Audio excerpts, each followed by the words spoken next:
If you go to Mars, there's a good chance you'll never come back. Not because your rocket explodes, but because your body literally starts breaking apart. In space, astronauts lose up to 3% of their bone mass every month. Their muscles shrink. Their heart weakens. Their brain gets hit by radiation hundreds of times stronger than on Earth. And after 2 to 3 years, your body may not even be able to stand under Earth's gravity again. So when NASA says Mars mission, what they might really mean is the first humans to land there could be stuck forever. And here's exactly why. Imagine the moon mission. It took 3 days. 3. But Mars? Mars is in an entirely different league. A one-way trip takes 6 to 9 months. That means astronauts wouldn't just be visiting Mars, they'd be leaving Earth for 2 to 3 years at minimum.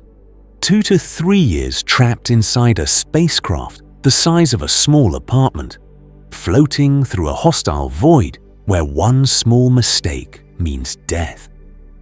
And the distance alone creates a terrifying reality. Mars is so far away that even light, moving at 300,000 kilometers per second, takes over 20 minutes to reach Earth. So if something goes wrong, you can't call mission control and get an immediate response. You're not even having a conversation. You're sending messages into the void and waiting nearly half an hour for a reply. And if someone gets seriously injured, if someone has a stroke, a heart attack, internal bleeding, there is no rescue mission. There is no emergency evacuation. There is no hospital. The nearest hospital is 8 months away. For the first time in history, human beings will be completely alone. Not just far away, but unreachable. And while that sounds terrifying, it's still not the worst part. Because the real nightmare isn't the distance. It's what happens inside the astronaut's body during those years. A Mars mission forces the human body through 3 different gravitational worlds. First, weightlessness for months. Then, Mars gravity, only 38% of Earth's. And then, if they try to return, Earth gravity again, full gravity, full force. And this constant switching isn't just uncomfortable. It's not like getting space sickness. It's a deep biological shock to a body that evolved for one planet and one planet only. Earth, because humans are not built to float. We are built to fight gravity every single second of our lives. And when that battle stops, the body begins to change. Quietly at first, then rapidly, then permanently. And that's the terrifying part. At a certain point, these changes may become irreversible. The human body begins adapting to space and eventually becomes something else. We've already seen the warning signs. Astronauts who spend just a few months aboard the International Space Station often come back unable to walk properly. Some need weeks of rehabilitation just to stand without collapsing. Their bones weaken. Their muscles shrink. Their cardiovascular system deteriorates. And that's after only 6 months. 6 months in low Earth orbit, where rescue is always possible, and where Earth is only 400 kilometers below them. Mars is not 400 kilometers away. Mars is tens of millions of kilometers away. And the mission isn't 6 months, it's 2 to 3 years. So if the human body struggles after half a year, what happens after triple that time, or quadruple? That's what makes this so frightening. Because on a Mars mission, you're not going to space. You're living inside a slow biological breakdown. And the breakdowns doesn't just hit one part of the body, it attacks everything. Bones, muscles, heart, eyes, brain, immune system, and it starts with something you can't see, something that doesn't make noise, something that can quietly destroy you, cell by cell. Cosmic radiation. On Earth, we are protected by the atmosphere and our planet's magnetic field. Together, they block almost everything. Over 99.9% of the radiation that would otherwise constantly bombard us. But in deep space, that shield is gone, and astronauts become targets. During a Mars mission, scientists estimate astronauts would receive somewhere between 870 and 1,200 millisieverts of radiation. To put that into perspective, that's about 700 times higher than what people experience on Earth. It's equivalent to hundreds of CT scans or thousands of X-rays, all within just 2 to 3 years. That kind of exposure doesn't just raise health risks. It rewrites biology, it damages DNA, it increases the chance of cancer by 5 to 10%. But cancer isn't even the only danger. Radiation also accelerates cardiovascular aging.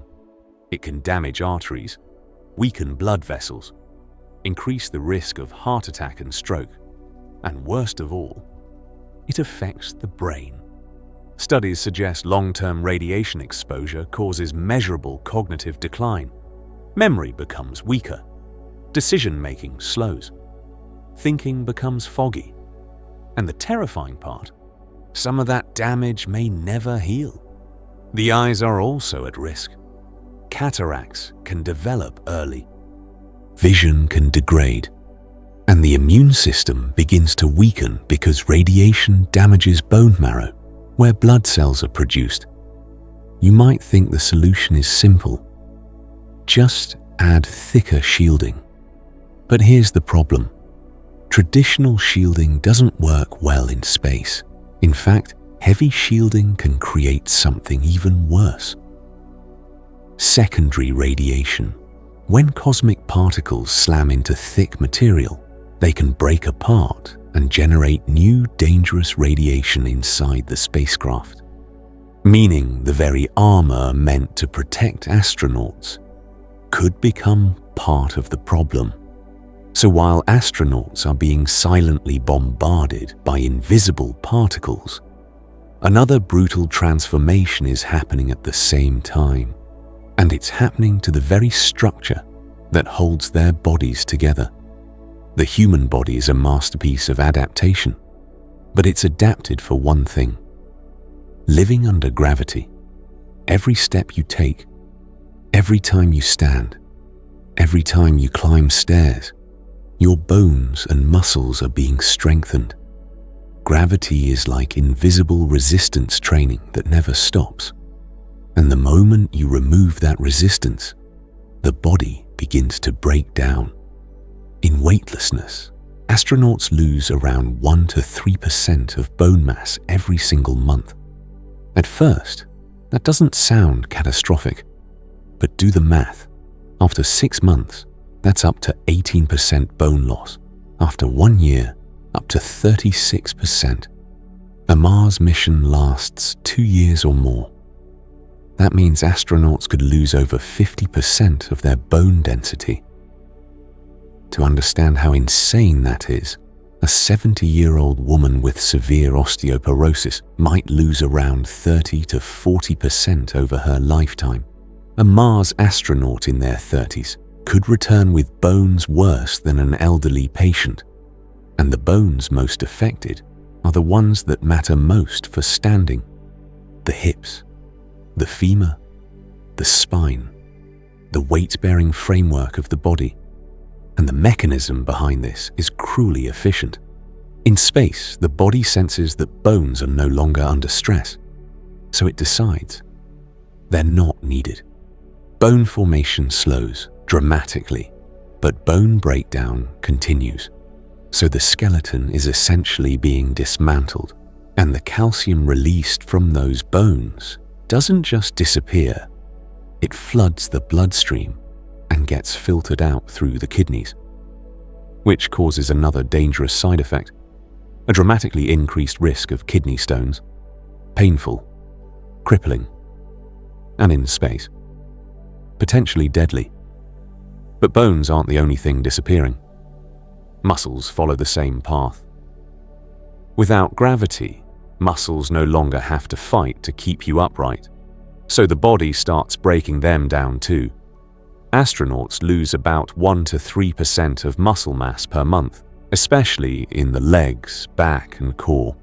These are the muscles that allow humans to walk, to stand, to lift, to run, and it gets even worse at the microscopic level. Muscle fibers begin changing type. Slow endurance fibers, type 1 fibers, start shifting into fast twitch, type 2 fibers. That might sound like it would make astronauts stronger, but it does the opposite. Fast twitch fibers fatigue quickly. They're designed for short bursts, not long-term movement. So astronauts may become physically weaker and tire faster, even doing simple tasks, and astronauts have reported exactly that. After returning from the ISS, even walking upstairs can feel brutal, but it doesn't stop there. Even joints begin to degrade. Cartilage becomes thinner. Tendons lose strength, and the risk of early osteoarthritis increases dramatically. The body is literally aging at high speed, except instead of decades, it's happening in months.